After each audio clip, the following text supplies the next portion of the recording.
This is my 1995 BMW E36. It's a 318 IS, and the IS means it's a coupe, two-door, and the 318 means that it's super slow.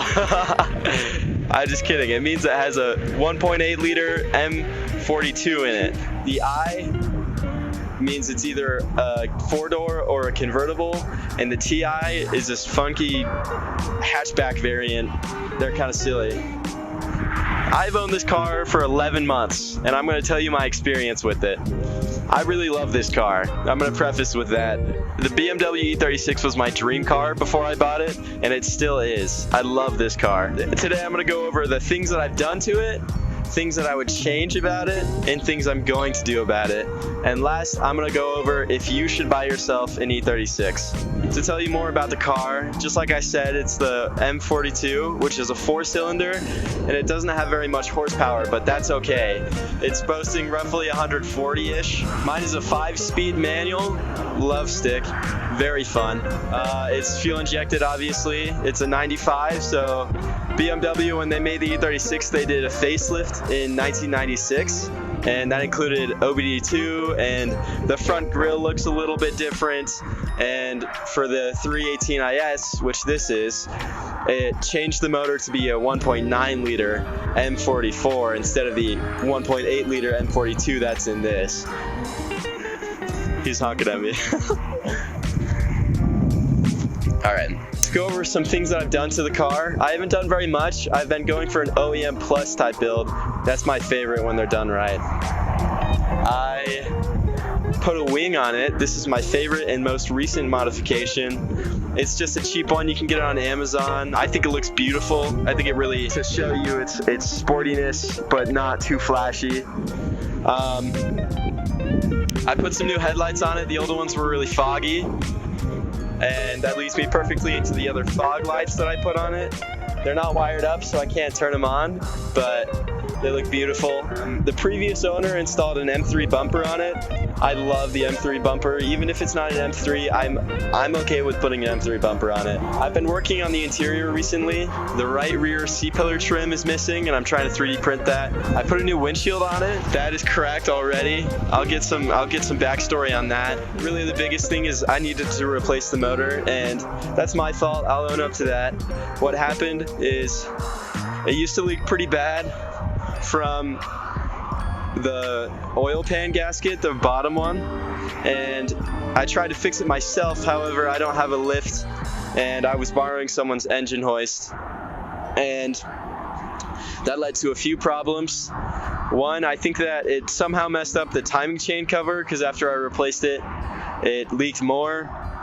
I did not replace it properly. I didn't put some oil pan gasket maker on the bottom, and I was supposed to do that. And finally I snapped a bolt, and I think that we've all been there. If you're working under a car and it's been stressful and you're just trying to get done with it, and you go too fast and you snap a bolt. I think we brought it to a mechanic. They changed the engine. They were pretty fair about the pricing, but it wasn't very reliable, the service quality. So when they were putting on the hood, nicked the corner of my windshield. Now I have a big crack all along it, and that's okay. It happens. It happens. I mean, there's not much I can do about it other than just buy a new windshield, and right now it's not worth it. So one of the other things that I did to it is my school's auto tech shop was nice enough to let me borrow the tire mounting machine, and I did it all myself. There's a spare that the car came on, and now we have all 4 matching rims, and that's awesome. That was my main problem, is the engine got starved of oil and started knocking, and there was a lot of glitter in the oil, and then it blew up, and that was a bad time. There was quite a few months that she was on jack stands, and we were trying to figure it out, but we're here now. We made it happen. And I'm going to talk about the future now of what I want to do with this car. This summer I'm planning on painting, not like a full nice paint. We're talking maybe rattle can, I'm not sure. I haven't set in stone any plans for paint, but I would really like to get some of these cloudy areas and the matching panels to look just beautiful. Other than that, I got to do something about the seats, because they are falling apart. I mean, it's a 30-year-old car, like I said, 95. So got to figure out a solution for that. I'm just going for an OEM Plus. I don't want it to be too flashy, but I want people to know what's up, you know what I'm saying? Something that makes this car super valuable to me is it only has 106,000 miles on it, which is super rare when you're looking at a 30-year-old car. So that's my short-term plan. Long-term, I'm just going to keep it reliable. I'm going to maintain it. I love this car, and I would hate to see it be scrapped or anything like that. And it's such a fun car. Should you buy yourself an E36? I think it depends. I think that if it's something you want to do and you're wanting to get into cars, the E36 is a very phenomenal option. It's rear-wheel drive. You can get them manual because they're older, and I think they're beautiful. And they have a lot of aftermarket support. However, if you want a really cheap car and a reliable car, I'm not entirely sure that the E36 is the option. I think that if they're well maintained, they can be phenomenal. This one has been pretty well maintained, and it served me right. I think it was a good choice for me. However, if, like I said, you want something more reliable, maybe more fast, this is a 4-cylinder, so it's not crazy, it doesn't speed up very fast, then you should look at something else. However, I love this car. So I got this car for very cheap. It only has 106,000 miles on it. And part of the reason it was so cheap is because of what went on in the left front.